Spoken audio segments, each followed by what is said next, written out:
Your rusty cage sat forgotten on a snowy city sidewalk. A handwritten sign above it read, "For sale." Inside, a German shepherd mother curled around her two shivering pups, their fur glazed with frost, their eyes too tired to cry. People walked past without looking twice, but one man stopped. A Navy SEAL in a worn uniform, a soldier who'd seen too much loss to ignore another. He knelt in the snow, face to face with the trembling mother, and something in both of them broke open and began to heal. What happened next will melt your heart and remind you that kindness is never for sale. Before we begin, tell me, where are you watching from? Drop your country in the comments below. Winter mornings in New York had a strange kind of beauty, harsh, brittle, and fragile all at once. The snow that had fallen overnight still clung to rooftops and awnings, softening the hard edges of the city. Steam rose from the street vents, curling into the gray air, and the sound of distant traffic echoed like a heartbeat beneath the cold. Fifth Avenue was already alive with motion. The click of heels, the rhythm of hurried boots, the shuffle of a city that had no time to look down. Ethan Walker walked with no particular destination. He moved like a man accustomed to long roads and silence. Tall, broad-shouldered, built from years of endurance rather than ease. His dark brown hair was short, touched faintly with gray, and a trimmed beard lined a jaw that looked carved from habit more than vanity. At 38, he still carried the posture of a Navy SEAL, though the uniform he wore, a faded Navy working uniform Type 3 in soft green-gray-brown camouflage, no longer represented command or mission, only memory. His eyes, a storm gray that caught the light of the city and reflected none of it, watched the world with quiet distance. Ethan had been home for 3 months, but the word home had lost its meaning. Every night, he dreamed of sandstorms, broken radios, and the sound of barking that never faded. Every morning, he woke to the hum of refrigerators and traffic instead of rotors and waves. It should have been peace, but peace could feel like another kind of exile. So he walked, through the frost and noise and movement, just to remember that he still could. It was near East 72nd Street that he saw it, a metal cage sitting crookedly beside a lamppost, half buried in snow. At first, he thought it was trash, something left behind by a street vendor or careless mover. But as he drew closer, he saw the sign taped across the top, written in thick black marker, "For sale." He stopped. The cage was small, rusted along the corners, the bars frosted white with ice. Inside was a German shepherd mother, curled tight around 2 tiny puppies. Her fur, once thick and glossy, was dulled by dirt and weather. She trembled, though her body remained wrapped protectively around her young. The puppies pressed into her chest, their small bodies barely moving, except for the faint rise and fall of breath. For a long moment, Ethan simply stared. People passed behind him, boots crunching, phones ringing, voices clipped by the cold. No one slowed. No one looked. The city flowed around the small cage as though it were invisible. A woman in a long red coat muttered, "Poor thing," but didn't stop.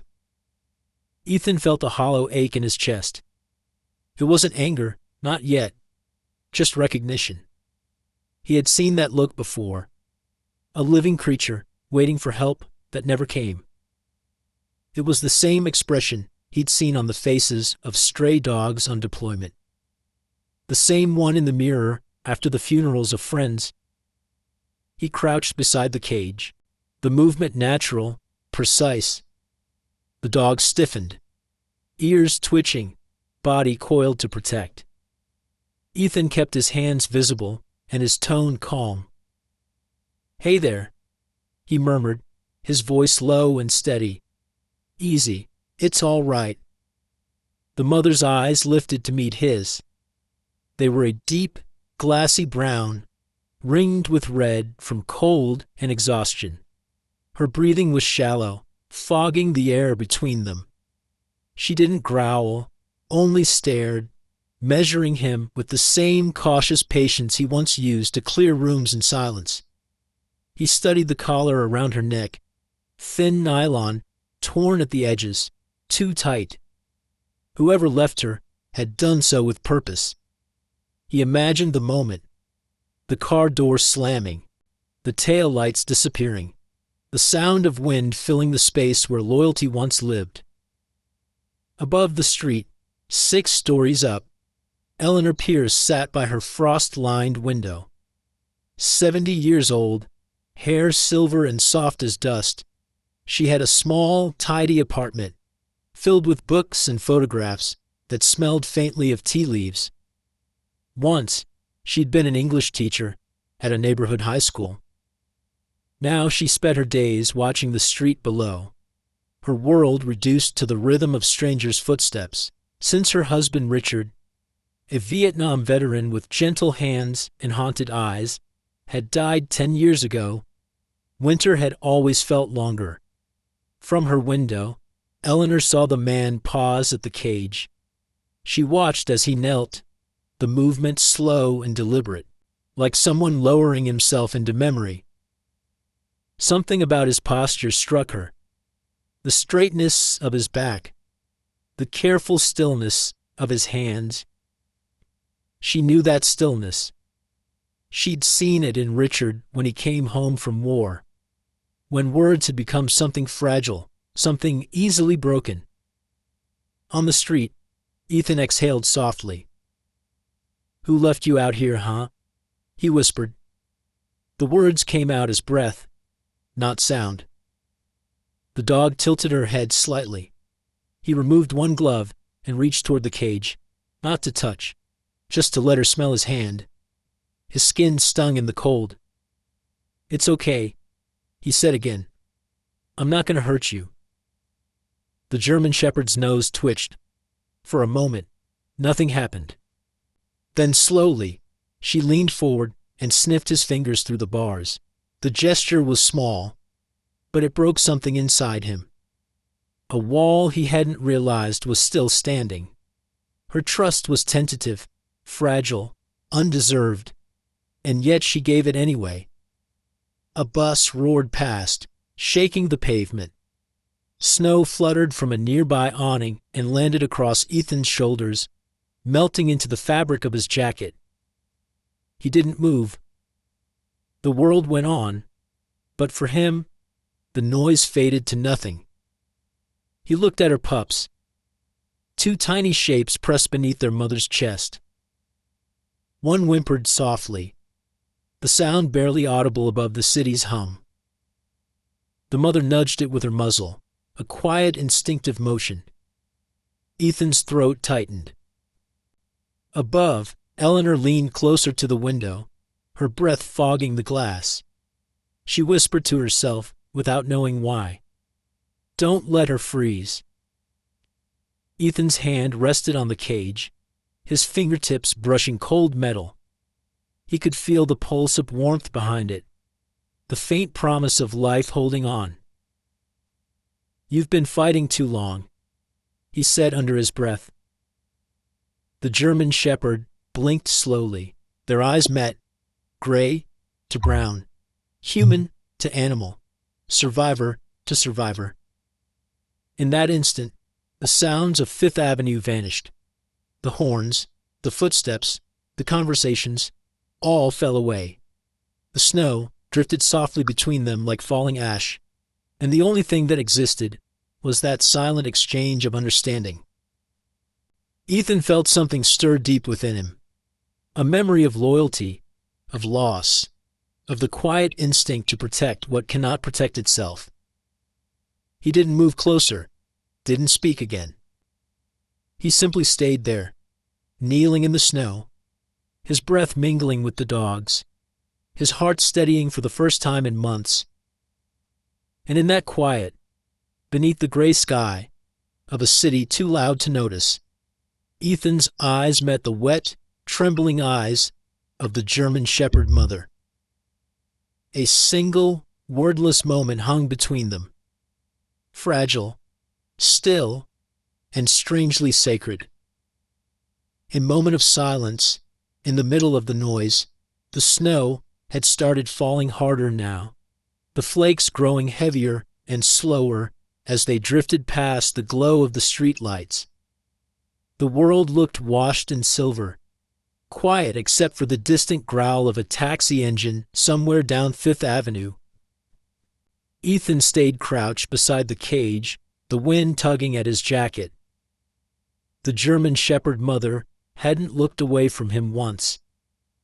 Her eyes followed his every breath, and for a moment he forgot that there was anyone else in the city but the two of them and the trembling life she shielded with her body. He straightened and turned, scanning the sidewalk. Just across the street, a man in a thick brown parka was tending to a small cart half buried under a sheet of snow. The faint smell of roasted chestnuts drifted through the air. Ethan walked toward him, his boots crunching softly. The vendor, a man perhaps in his late 50s, short, sturdy, with a broad face reddened by the cold, looked up as Ethan approached. "Hey," Ethan said, nodding toward the cage. "That cage by the tree. Do you know who left it there?" The vendor frowned, his breath clouding the air. "What cage?" he asked, wiping his gloved hands on a towel. Then he followed Ethan's gaze and saw it. That thing's been there since morning. Maybe earlier. I figured somebody'd come back for it, but no one did." His voice carried the indifference of a man who'd seen too much of the city to be surprised by its cruelty. "You didn't see anyone with the dogs?" The man shook his head. "No, just people passing by. Most don't even look." He shrugged and turned back to his cart. "Happens all the time. You can't save every stray in New York." Ethan's jaw tightened, but he said nothing. His gloved fingers brushed the snow off the edge of his jacket as he turned back toward the cage. When he reached it again, the snow had nearly covered the sign, "For sale." The edges of the cardboard curled from moisture, the ink bleeding down the sides. He crouched once more, brushing away the snow so the mother dog could see his face. Her body was trembling harder now, her breath quick and shallow. The smallest puppy made a faint sound, barely a whimper, its tiny paw twitching. "Easy," Ethan murmured. "Hang on, girl, I've got you." He hesitated, then reached into his pocket and pulled out his wallet. It was old, scuffed leather, soft at the edges. Inside were a few folded bills and a military ID. He looked down at the money for a long moment. His last cash until his next disability check. A bitter laugh caught in his throat. "Figures," he muttered quietly. He turned toward the vendor again. "Hey," he called over the wind. "I'll give you 2 20s for that cage." The man blinked. "For what?" "For the cage," Ethan said simply, "and everything inside it." The vendor stared at him for a second, then shrugged. "Buddy, it's not mine." "I know," Ethan said, "but take it anyway. I just don't want anyone else touching them." The vendor studied him for a moment, his expression softening. There was something about the man's tone, steady, weary, and absolute, that didn't invite argument. He nodded. "All right, pal, if it makes you feel better." Ethan handed him the money, not waiting for thanks. He turned back to the cage and crouched down again. "You're coming with me," he said softly, almost to himself. Above, Eleanor Pierce watched through her frost-blurred window. She had put down her tea long ago, her hands now pressed against the glass, as if by leaning closer, she could somehow step into that scene. The man's posture, the quiet determination in his shoulders. It was too familiar. Her late husband, Richard, used to stand that same way whenever he decided something his heart couldn't let go. He had been a kind man, quiet but strong, who once brought home a limping dog from the Bronx and spent a week sleeping beside it on the kitchen floor until it trusted him. Watching the stranger below, Eleanor felt that same ache in her chest, the one that always came when memory and the present began to blur. On the street, Ethan gripped the cage handle. It was heavier than it looked, the metal stiff with ice. The mother dog lifted her head as the cage shifted, her body curling tighter around her puppies in alarm. "It's all right," Ethan said, voice firm but gentle. "You're safe now." He carried the cage carefully toward the curb, boots sinking into the snow. His truck was parked half a block away, an old blue pickup with salt-streaked doors and a cracked windshield. Every step left deep prints in the snow, filled instantly by the falling flakes. As he walked, a woman stepped out of a nearby cafe, holding a steaming cup of coffee. She was in her 30s, tall and neatly dressed, with dark hair tucked under a knit hat. Her name, though Ethan wouldn't learn it until later, was Sarah Ling, the cafe's owner. She had kind eyes, but a guarded expression, the look of someone who had built her life around control after years of chaos. Her father had been a doctor who volunteered in hurricane zones, and she had inherited both his compassion and his stubbornness. She froze for a moment when she saw the man carrying the cage. "Oh my God," she said, stepping closer. "Are those puppies in this weather?" Ethan nodded. "Yeah." "Where did you—" She stopped when she saw his face. Calm, distant, the kind of expression that didn't invite conversation. "Do you need help?" He hesitated. "No, ma'am. I've got them." Sarah studied him for a second, something like recognition flickering in her eyes. The way strangers sometimes see a story they don't know how to ask about. She nodded. "I'll get some blankets," she said quickly, and disappeared back inside. When she returned, she carried 2 thick wool blankets and a paper cup. "Here," she said, handing them over. "For them, and maybe for you too." Ethan accepted both with a small nod. "Thank you." She smiled faintly. "Take care of them, all right?" "I will," he said. His voice was quiet but certain, like an oath. Eleanor watched as the man disappeared into the falling snow, the cage in his arms, the blanket draped over it like a flag. Something inside her softened, a strange, gentle warmth spreading through her chest. She whispered, "That's exactly what Richard would have done." Ethan reached his truck, set the cage down beside the door, and brushed the snow from his hair. The mother dog looked up at him, her eyes glistening, one paw resting protectively over her smallest pup. "Almost there," he said softly, and lifted the cage into the back of the truck. The metal scraped against the tailgate before settling with a dull thud. He stood for a moment, catching his breath, watching as the snow thickened around him.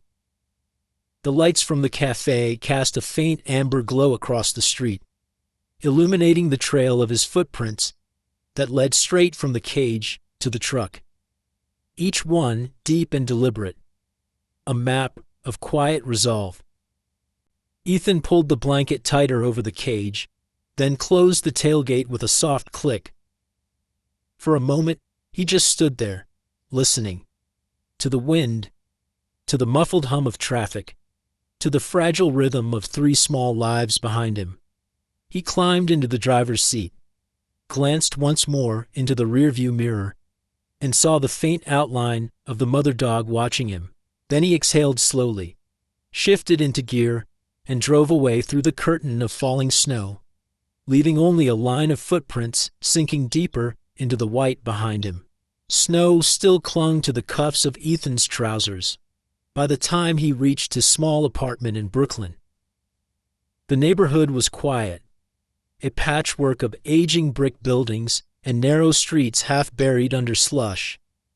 The lights from the windows were dim and yellow, flickering behind curtains that hadn't been changed in years. His breath rose in clouds as he pushed open the door of the 3-room walk-up, the hinges groaning in protest. The air inside was cold enough to make his fingers ache. He set the cage down on an old wool rug near the heater, a relic from the 1980s that rattled and hummed but never truly warmed the room.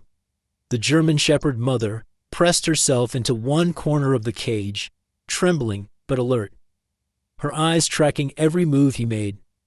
The 2 puppies lay in a small heap against her chest, breathing fast and shallow. Ethan knelt beside them, fingers stiff as he unlatched the cage. "Easy," he whispered. "You're safe now." The words came out quietly, almost as if meant for himself. He lifted the mother dog first. She was lighter than she looked, ribs sharp under her fur, a small cut visible above her left paw. When he touched her, she didn't fight. She just exhaled, her head lowering in exhaustion. He wrapped her in a blanket, then one by one lifted the puppies out. Their bodies were warm to the touch, but too still, the kind of stillness that made his pulse quicken. The apartment was sparsely furnished, a narrow bed against one wall, a small stove, and a single armchair with stuffing poking from the seams. The only decoration was a wooden cross that hung crookedly above the door, and a photograph of Ethan and his old SEAL team. 6 men, standing in desert light. Smiles caught somewhere between pride and fatigue. He had avoided looking at that picture for months. Tonight, it felt like another life entirely. He filled a pot with water, his movements automatic, and set it on the stove. The faint hiss of the flame broke the silence. He found a half-empty bag of rice and a tin of canned ham, the closest thing to a meal he could offer. The scent of it began to fill the air, mild and comforting. Behind him, the dog stirred. The German Shepherd mother stood unsteadily, her tail low but moving faintly. Ethan could see that she was still young, perhaps 3 years old, no more. Her fur, now drying near the heater, revealed a rich pattern of black and tan, though dull from neglect. Her eyes followed him wherever he went, wary but softening. "You're tougher than you look," he murmured, crouching beside her again. He reached out, palm open. She sniffed his hand, and then, after a long pause, pressed her nose gently into his wrist. The gesture sent a faint warmth through him that had nothing to do with the heater. He checked her paw and cleaned the wound with a damp cloth. "You'll be fine," he said, almost smiling. "You made it this far." When the rice porridge was ready, he poured a small bowl and mashed some meat into it, setting it down near them. The mother dog hesitated only a moment before eating, slowly and neatly. Then when she was done, she nudged the bowl toward her puppies. The smaller one, barely half the size of its sibling, crawled clumsily forward and began to lap at the food. Ethan felt his throat tighten. He sat back on the floor, watching them. For the first time in a long while, the silence didn't feel oppressive. It felt full. He leaned his head against the wall and said quietly, "Hope, Scout, Tiny." He pointed as he spoke. First to the mother, then the bolder pup, then the frail one. That's you three. The names fit. The mother lifted her head, as if acknowledging her new identity, while the two pups squirmed together in the blanket, their bellies round now. Outside, the wind rattled the windows. Snow tapped softly against the glass. Ethan stirred the pot again, more out of habit than hunger. He wasn't used to company. The cabin-like loneliness of the place had once been his refuge. Now, it seemed smaller, warmer. Several floors above, the faint sound of a door closing reached his ears. In this building, sound traveled like gossip. He ignored it at first, but then came the gentle, hesitant knock on his door. He frowned and opened it halfway. Standing in the hallway was Eleanor Pierce, bundled in a long beige coat, her silver hair tucked under a knitted hat. In her hands, she carried a small pot covered with a towel to keep in the heat. Her cheeks were pink from the wind. "I'm sorry to disturb you," she began, her voice warm but unsure. "I live in 6A. One of the neighbors said a former serviceman moved in recently. And, well, when I saw you earlier on 5th Avenue, I thought perhaps it was you." She paused, glancing down at the pot. "I made chicken soup. You look like someone who could use a bit of warmth." Ethan blinked, caught off guard. "You were watching from the window." Eleanor smiled faintly. "At my age, the world comes to me through glass." He hesitated, then stepped aside. "Please, come in." The older woman entered slowly, her eyes scanning the small apartment. When she saw the 3 dogs by the heater, her hand went to her chest. "Oh my." Her voice softened. "They're beautiful." "They're hungry," Ethan said simply. Eleanor set the pot down on the counter. "Well, so are you, I imagine." She looked around for a bowl, found one, and ladled out a portion for him. "Eat while it's still warm. It's not much, but it'll help." Ethan accepted it silently. The first spoonful burned his tongue, but it was the best thing he'd tasted in months. "Thank you," he said finally. Eleanor crouched near the puppies, her knees creaking. One of them, Scout, tumbled toward her foot, tiny paws splaying on the floorboards. She laughed, the sound light and genuine. "Hello there," she said, lifting the pup gently. "You're quite the explorer, aren't you?" The mother dog watched, but didn't move. Her ears flicked once, then relaxed. Eleanor's laughter faded into a smile. "I haven't heard myself laugh like that in a long time," she admitted. Ethan looked at her, at the deep lines on her face, at the eyes that still carried warmth despite the years. "You must have had dogs before," he said. "Oh yes," she nodded. "My husband and I had a retriever named Daisy. She lived to be 14. When he passed, I couldn't bring myself to have another. It felt like closing a chapter I wasn't ready to end." Ethan nodded slowly. "Maybe some chapters open themselves." She looked at him then, really looked, and saw what the city hadn't. The fatigue behind his stillness, the quiet ache in his posture. She didn't ask about it. Instead, she placed the puppy back beside its mother and said, "You're doing a good thing, Mr. Walker," he said. "Ethan Walker." "Well, Mr. Walker, if you need anything, extra blankets, food, I live just upstairs." "I'll remember that."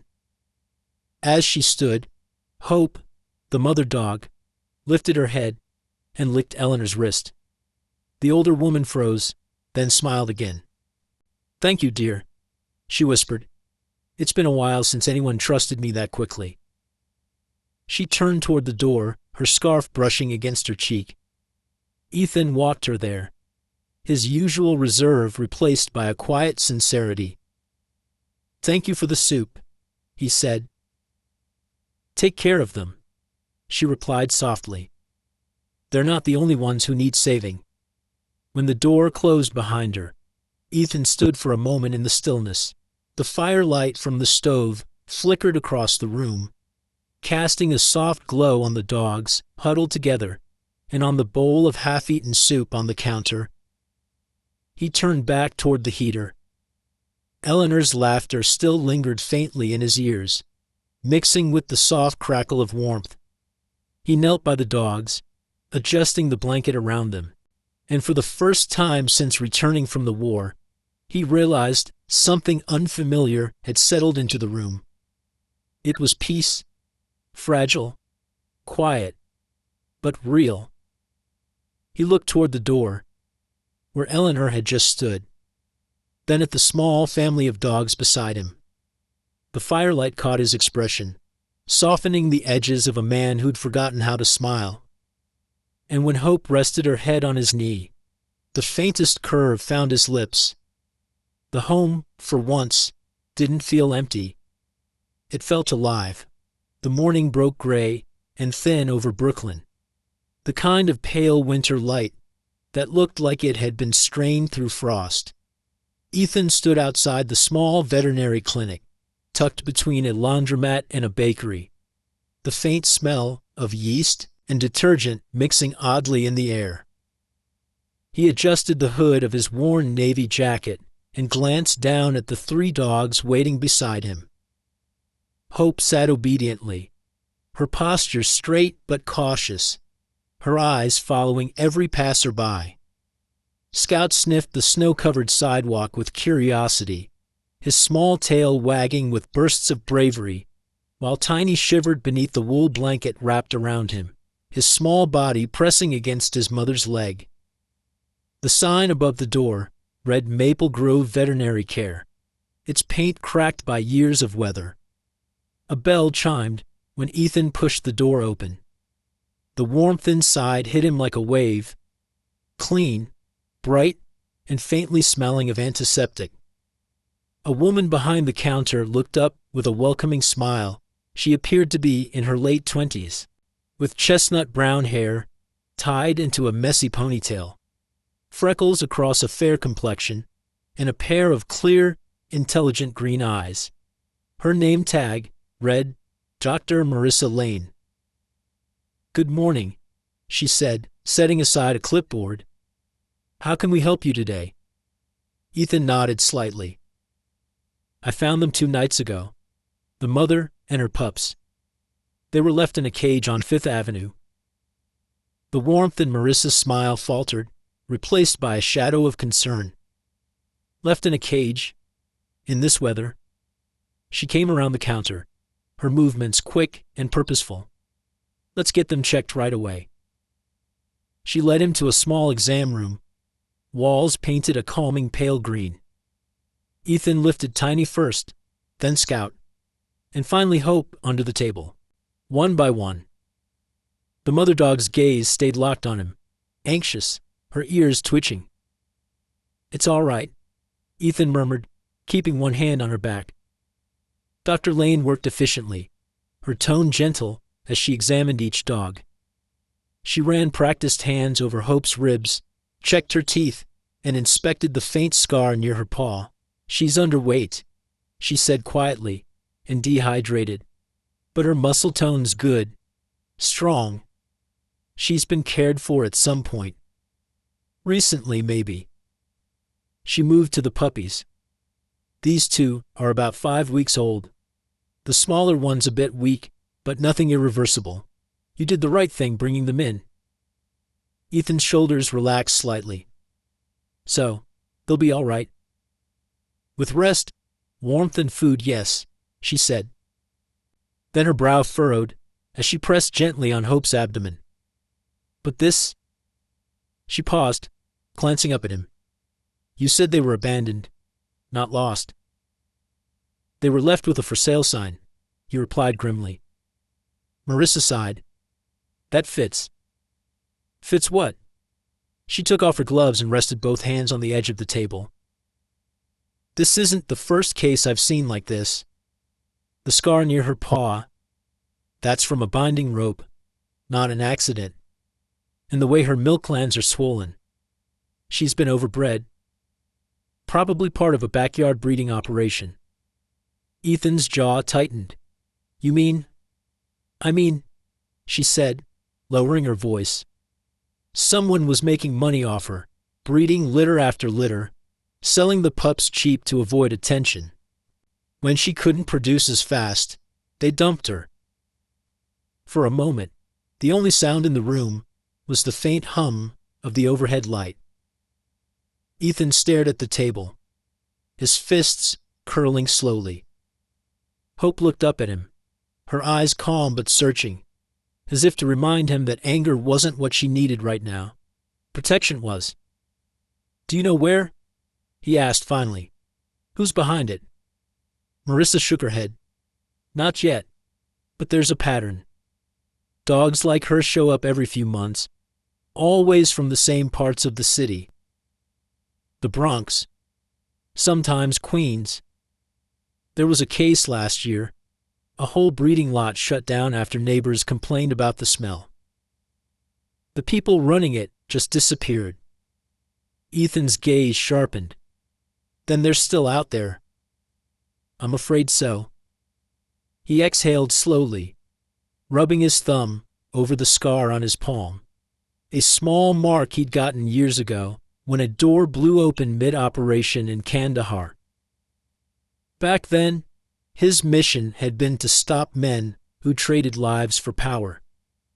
This felt no different, just quieter, colder. Dr. Lane glanced at him. I'll file a report. And if you're keeping them, I'll help with the vaccinations and food. But she hesitated. Be careful, Mr. Walker, he said. Ethan Walker. She nodded. Be careful, Mr. Walker. The people who do this, they don't like attention. He met her gaze evenly. Neither do I. A faint smile touched her lips, half admiration, half worry. Still, promise me you won't go looking for them alone. I'll think about it, he said, which wasn't a promise at all. He gathered the dogs gently into the blanket again. Before he left, Marissa crouched to meet Hope's eyes. You're safe now, sweetheart, she said softly, stroking her muzzle. You did good. Hope's ears flicked forward, and for the first time since that night on Fifth Avenue, she wagged her tail. Outside, the snow had begun again. Thin, silent flakes falling against the city's hum. Ethan walked slowly back to his truck, the air cold against his face. He wasn't used to this kind of anger anymore. The kind that burned quietly instead of exploding. He'd seen enough of human cruelty to know what it looked like. But seeing it turn toward something innocent reignited a fire he thought he'd buried with his uniform. Later that evening, in the apartment building across the street, Eleanor Pierce sat with her radio playing softly beside her. The evening news mentioned an uptick in illegal animal trade near the Bronx. She frowned and turned up the volume, listening. The report mentioned the same name she'd heard from her late husband's friend years ago. An old organization called the Petline Foundation, a volunteer rescue network for mistreated animals. The next morning, she knocked on Ethan's door. He opened it cautiously, still half tired. She stood there in her wool coat, holding a stack of papers. I heard about your visit to the vet, she said. One of the neighbors mentioned it. I think I can help. He raised an eyebrow. Help? Eleanor handed him one of the papers. It was an old flyer, edges yellowed with time, printed with a logo of a paw over a heart.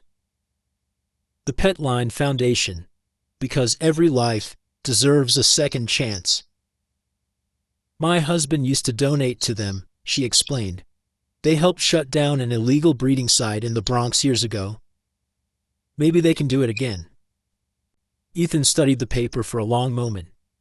His fingers brushed the worn surface. Thank you.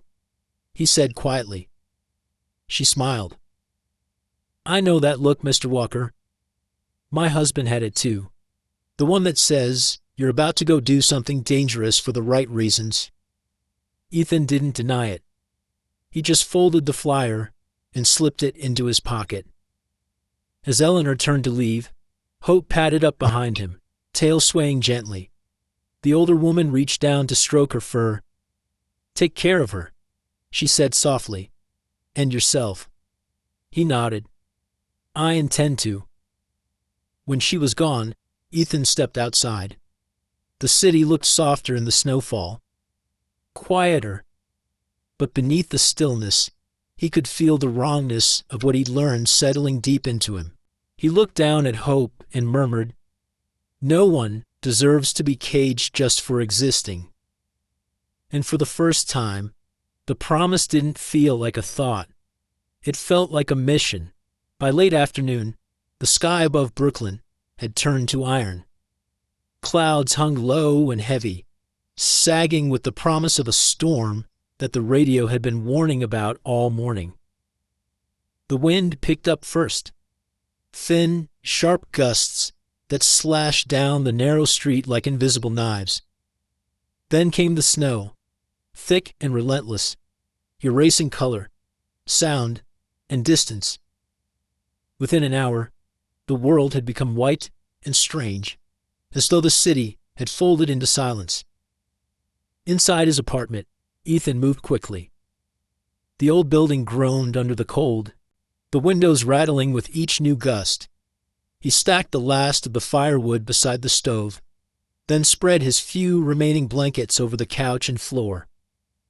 Hope paced restlessly at his side, ears pricked, nose twitching toward the wind whistling under the door. Scout and Tiny followed her closely, the bigger pup clumsy but fearless, the smaller one trembling at every sound. When the lights flickered once and then went out, the room fell into darkness. For a heartbeat, there was only the low whine of the wind outside and the faint scratch of branches against the window. Ethan didn't swear, didn't sigh, just moved to light the small kerosene lamp on the table. The yellow glow filled the room with a fragile warmth, casting long, soft shadows against the walls. "All right," he said quietly, half to himself, half to them. "Looks like we're on our own tonight." He knelt by the heater and fed kindling into it until the flame caught. Soon, the faint crackle of fire replaced the hum of electricity, and a thin ribbon of smoke curled up through the vent. The smell of burning wood mixed with the faint scent of damp fur. He spread an old army blanket across the floor, then gestured to Hope. "Come on, girl, over here." She obeyed, moving with that wary grace that seemed bred into her bones. Her ribs still showed faintly through her fur, but she held herself with quiet dignity. When Scout and Tiny settled against her belly, she lowered her head over them like a shield. Ethan sat beside them, his back against the wall, the warmth of the fire brushing his legs. For a while, no one moved. Outside, the storm grew louder, a steady roar that swallowed every other sound. Snow piled against the window in uneven ridges, muffling the city's heartbeat. Ethan listened to the rhythm of breathing beside him, the slow, steady pulse of life. Hope's breath was deeper now, calmer, while the pup's tiny chests rose and fell in sync. He closed his eyes. It was a sound he hadn't realized he'd missed. The simple certainty of something alive and safe. Hours passed. The clock on the wall had stopped ticking. The temperature dropped again, and Ethan could see his breath in thin wisps of white. He reached for another blanket, pulled it around his shoulders, and lay down beside the dogs. Hope shifted closer, her warmth pressing against his arm. He remembered the desert again, the endless nights when cold settled into his bones, when the only comfort was the weight of his rifle beside him and the sound of someone breathing in the next cot. But this was different.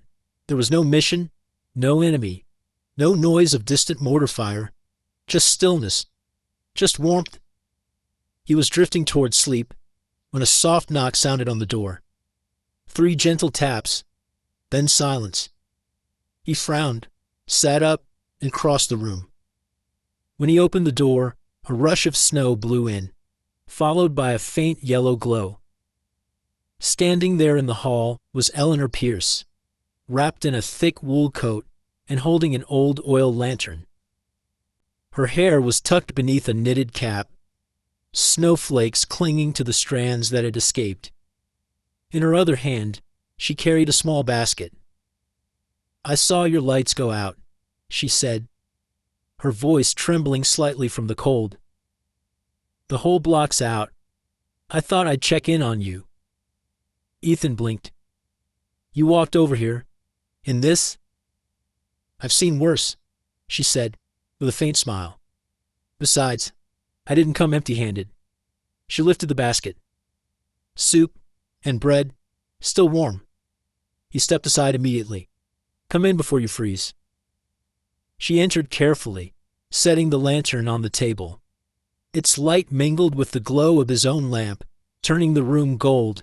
She looked around and smiled softly when she saw the dogs huddled by the fire. My goodness, they look like they found paradise. "Better than a cage," Ethan said. Eleanor removed her gloves and rubbed her hands together.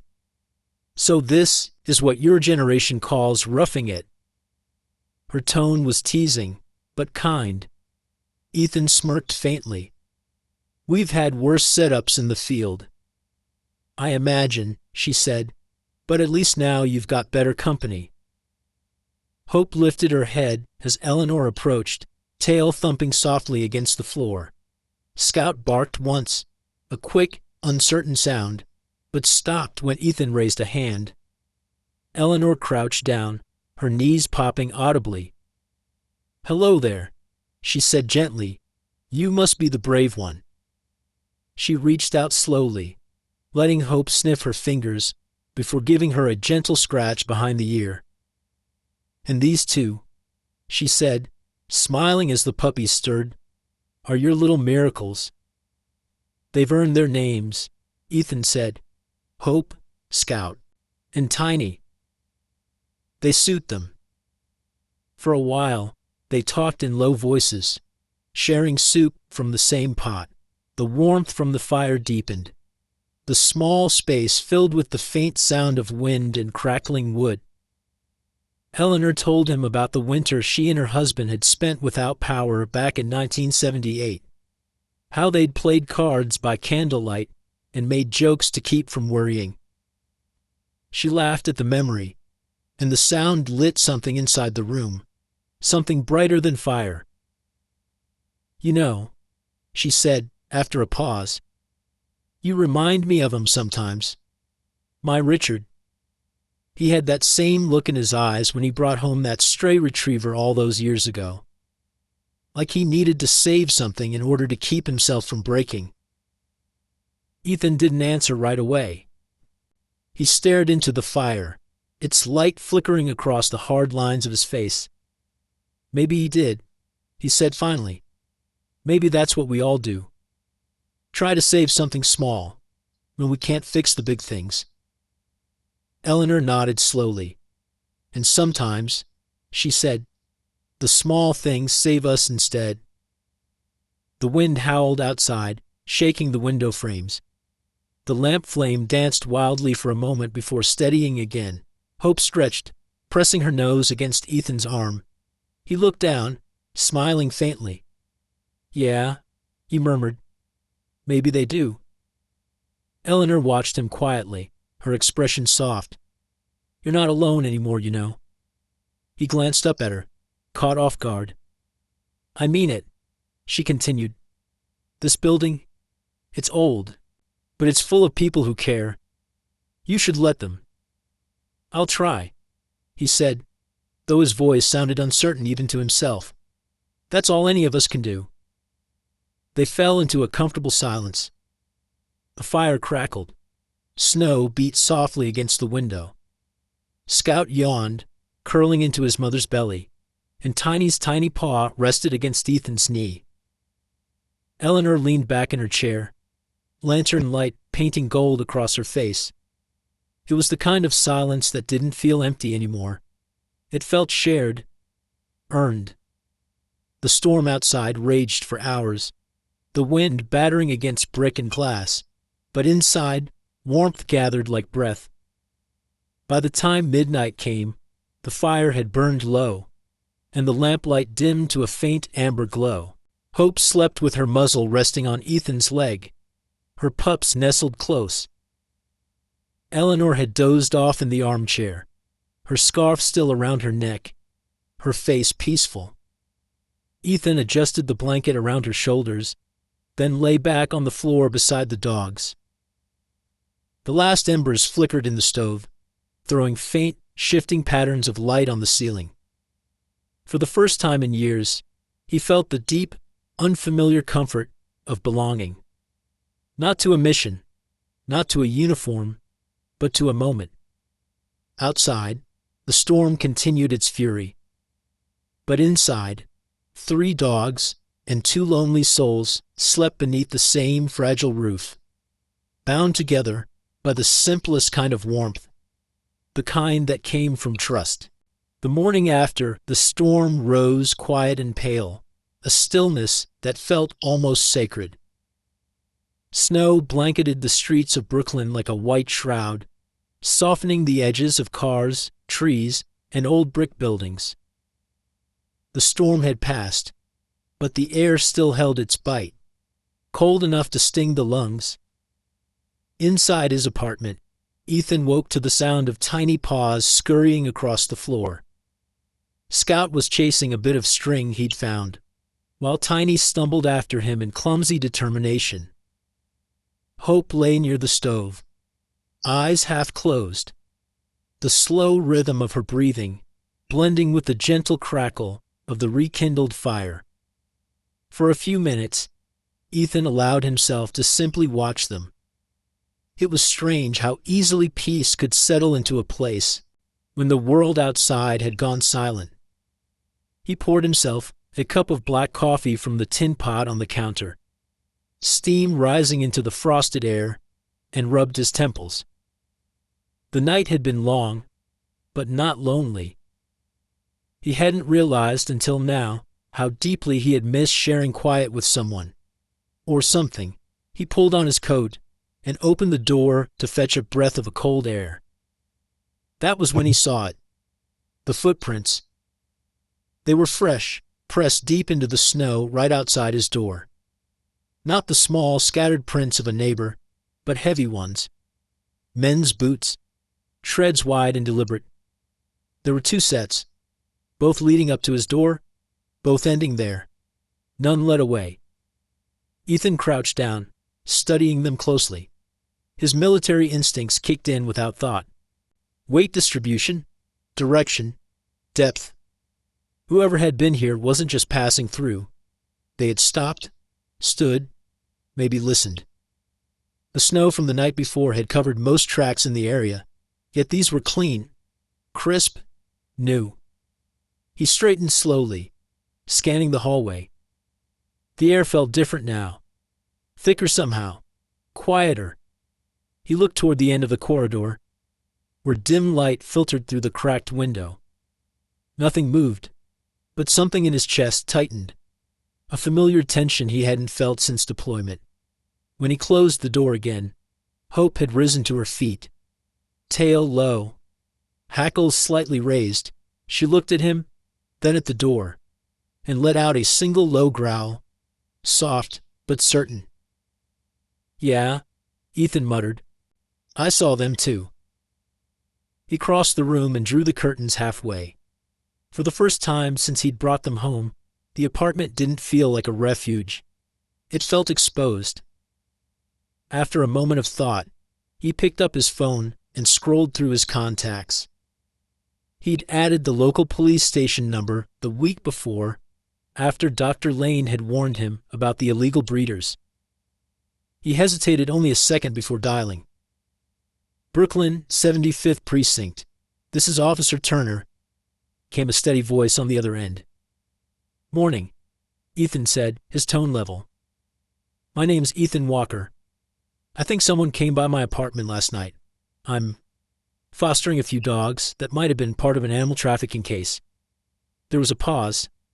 Then, "Did you see anyone?" "No," he said, "but I've got boot prints outside my door. 2 sets. Deep ones. Fresh." "Address?" He gave it, and the officer promised to send someone for a report. Still, Ethan could tell from the tone, calm but uninterested, that this was routine to them. Another small incident in a city full of noise. When the call ended, he stood still, staring at the phone. His instincts told him this wasn't random. Someone knew where he lived. He turned toward Hope, who was watching him carefully, her dark eyes reflecting the dim morning light. "They're not taking you back," he said quietly. "Not now. Not ever." Across the hall, Eleanor Pierce sat by her window, with a wool shawl draped over her shoulders, a cup of tea growing cold in her hand. She had hardly slept. When the power returned before dawn, she'd seen movement through the snow. 2 shadows lingering near Ethan's door before vanishing into the storm. She hadn't wanted to believe it was anything sinister, but the image clung to her. Now, as she looked toward the faint light coming from his window, she felt the unease growing stronger. By mid-morning, she gathered her courage, put on her coat, and made her way down the hall. Her steps were careful, her hand steady on the rail. When Ethan opened the door, she saw the tightness in his expression before he spoke a word. "You saw them too, didn't you?" he asked softly. Eleanor hesitated, her face pale. Yes. Last night, during the storm. I thought it was just paranoia. 2 men, I think. They were standing right where you are now." He nodded, jaw clenching. "You should have called me." "I didn't want to wake you," she said quietly, guilt flickering across her face. "And maybe I wanted to believe it wasn't real. I've spent so many years not having anything to worry about. Then you came along, and suddenly I remembered what it feels like to care whether someone makes it through the night." Ethan's sternness softened. "You shouldn't have to worry about that." "Oh, but that's the point, isn't it?" she said, with a faint smile. "When you stop worrying, you stop living. Maybe this fear means I'm alive again." He looked at her for a long moment, then nodded. "Maybe it does." They spent the next hour waiting for the police to arrive. Officer Turner turned out to be a man in his early 40s, tall and broad, with the weary eyes of someone who'd seen too much, and still believed it was his job to keep order. His uniform was neat despite the slush on his boots, and a trimmed beard framed his square jaw. "Morning," he said as he stepped in, shaking snow off his shoulders. "You're the one who called?" Ethan nodded, motioning to the doorway. The tracks were right there. Turner crouched to examine them, his expression unreadable. "Looks like you're right. 2 men. Probably boots, with thick tread, military or work style. Could have been maintenance crew, though." Ethan folded his arms. Maintenance crew doesn't stand outside someone's door at midnight. Turner gave a small nod. "Fair point." He took a few photos with his phone, then turned back to Ethan. "You said you're fostering dogs that might be tied to a case." "Yeah." The vet confirmed the mother's been overbred. Could be from one of those Bronx operations. The officer's expression changed slightly, interest mixed with concern. "I'll make a note of it.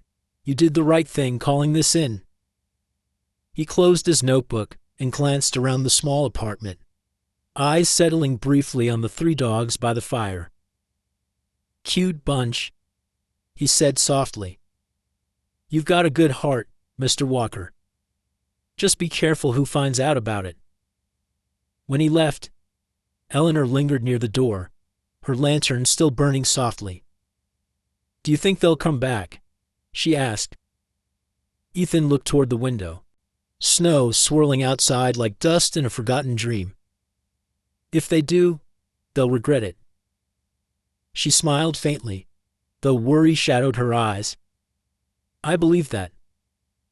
That evening, as the light faded and the wind began to whisper again, Ethan sat by the window. The city glowed faintly beneath a sheet of snow, streetlights hazy in the drifting white. Hope lay beside him, her head resting on his knee, her breath slow and steady. He reached down, fingers brushing through her fur, and spoke so quietly the words almost disappeared into the storm. "I'll protect you. All of you. No one's taking you away again." Outside, the snow began to fall heavier, erasing the footprints that had frightened them that morning. The world turned silent once more, but inside, beneath the dim lamp, there was something unspoken yet sure. A promise made and meant. The city had gone back to pretending nothing had happened. Snow plows had carved narrow paths through the frozen streets, and commuters shuffled along sidewalks, shoulders hunched against the wind, unaware that in the quiet corners of Brooklyn, something far uglier than the cold still lingered.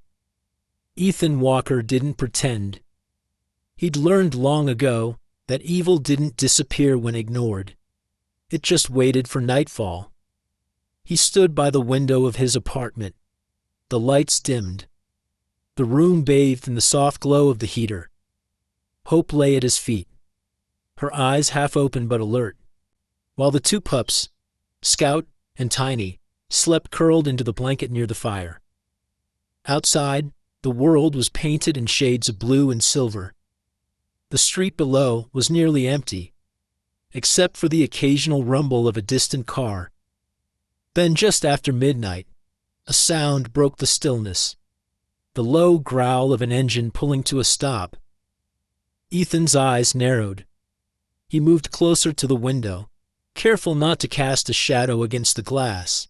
Parked just beyond the streetlight was a dark van, its paint dulled with grime, tires still crusted with snow. No markings, no logos, just black metal and silence. His pulse slowed, not sped up, old instincts taking hold. He watched as 2 men climbed out, both wearing thick coats and gloves. The taller one kept glancing up at the building. The other opened the van's rear doors. Inside, even in the dim light, Ethan could see the metal cages stacked along the walls. He pulled his phone from his pocket and took several pictures, zooming in on the license plate. His jaw tightened as he noted the details. Then he slipped on his coat and boots. "Stay," he told Hope quietly. She whined, but obeyed, pressing closer to the pups. Down the stairwell, Ethan moved like a shadow. Each step was deliberate, silent. His time as a SEAL hadn't left him. It had simply gone quiet, waiting for a moment like this. Outside, the air hit his face like ice, but he barely felt it. He ducked behind a parked car and observed. The taller man, blonde hair under a beanie, beard rough and uneven, was arguing with someone on a phone. His voice was low but agitated. The second, shorter man kept scanning the area nervously, his breath visible in the air. They looked like the kind who'd been doing this a while. Careful but cocky. Men who thought no one cared enough to stop them. "You sure this is the place?" the blonde one muttered.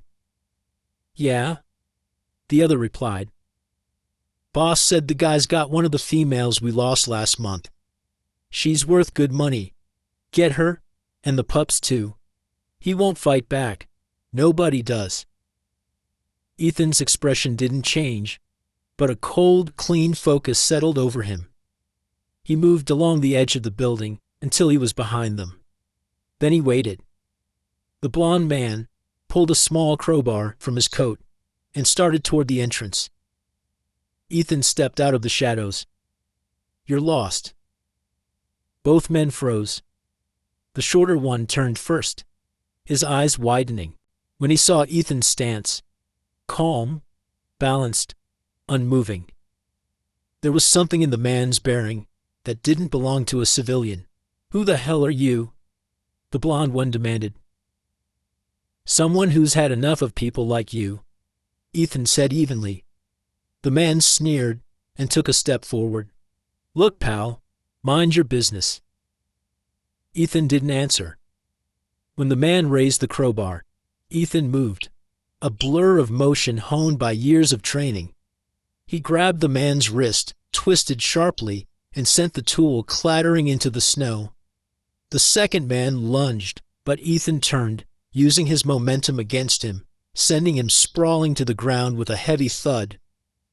The blond man staggered back, clutching his wrist. "You're dead, man," he spat, reaching for something in his pocket.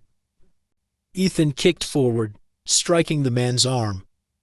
A knife skidded across the pavement. He pinned him against the van. "You don't get to hurt anything again," Ethan said quietly, his breath steady despite the adrenaline. "Not her.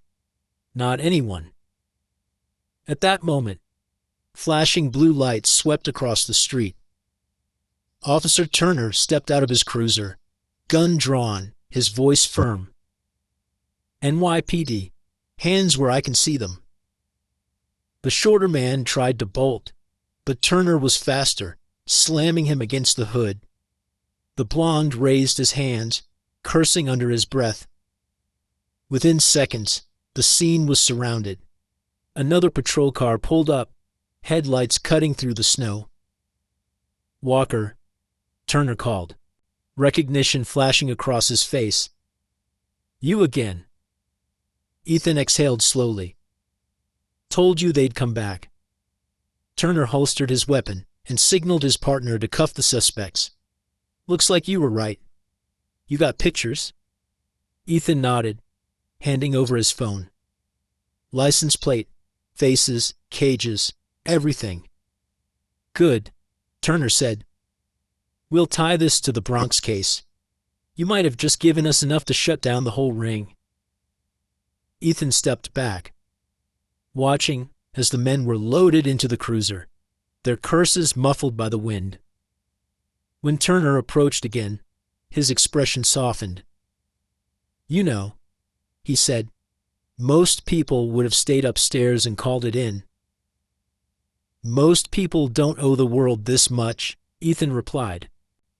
Turner nodded once. "You did good tonight." Then, glancing toward the van, he added, "We'll get the rest of the dogs out. Some of them look bad, but they'll make it. People like you. Make sure they do." When the sirens faded into the distance, silence returned. Thicker now, but peaceful. Snow began to fall again, thin flakes drifting down like ash. Ethan stood for a long moment, the adrenaline fading, replaced by a quiet ache in his chest. Across the street, a curtain fluttered. In the soft light of her apartment, Eleanor Pierce stood by her window, one hand over her mouth. She'd seen it all. The fight, the arrests, the flashing lights cutting through the night. Her eyes shone with tears she didn't bother to hide. For years, she had watched the world grow colder, crueler. But tonight, as the last patrol car disappeared down the street, she felt something she hadn't felt since her husband's days in uniform. Faith. Faith that decency hadn't vanished. That courage still existed. She whispered, "He did it." And the words felt like a prayer. Later, Ethan climbed the stairs back to his apartment. His hands were red from the cold, his muscles heavy, but calm. When he opened the door, Hope was waiting by the fire, her head lifting the instant he entered. The pups stirred and yawned. He knelt beside them, letting Hope press her muzzle against his hand.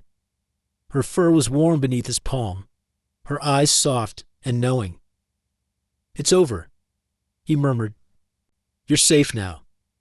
Scout barked once, a sharp, joyful sound, while Tiny tried to climb onto Ethan's leg, his small paws slipping on the floor. Ethan laughed softly for the first time in months, scooping the puppy up. Behind him, the city stretched quiet and endless, the night air still cold. But inside, something had shifted. The darkness that had followed him home from war finally felt a little lighter. He sat by the fire, both pups cradled in his arms, Hope leaning against his knee. The snow outside fell thicker, blanketing the city once more. But for Ethan Walker, warmth had finally found its way back.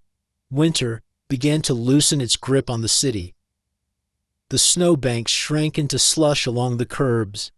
The sound of dripping water replaced the crunch of ice, and for the first time in months, sunlight poured through the gray. Yet for Ethan Walker, the season's true thaw had already come and gone. The night the black van was taken away, and with it, the shadow that had been following him since the day he brought Hope home. A week after the arrests, Ethan's name appeared in the Brooklyn Gazette. The article was small, tucked between pieces about local politics and a story about a lost cat found after 12 days. But the headline carried quietly across the city. Former Navy SEAL rescues abandoned dogs, helps expose animal trafficking ring. They had used a photograph the police had taken after the incident. Ethan standing beside Officer Turner near the van, snow falling around them, Hope peeking from behind his leg. The journalist, a woman named Linda Crow, had done her research. She'd even called to ask if he wanted to share a statement. He'd said no, only adding, "I didn't save them. They saved me." Still, people began leaving small tokens at his building entrance. Dog blankets, notes that read, "Thank you for caring," even a box of biscuits wrapped in red ribbon. Ethan didn't seek attention, but the kindness warmed something quiet in him. The world, he realized, still noticed when someone did good. It just needed reminding. He spent most of his days at home now, working on repairs around the building for the landlord, who refused to take rent for the month as thanks for what Ethan had done. Hope's paw had healed nicely, her fur regaining its sheen under proper food and rest. Scout had grown mischievous, always finding new things to chew. Shoelaces, wooden chair legs, even Eleanor's scarf one morning.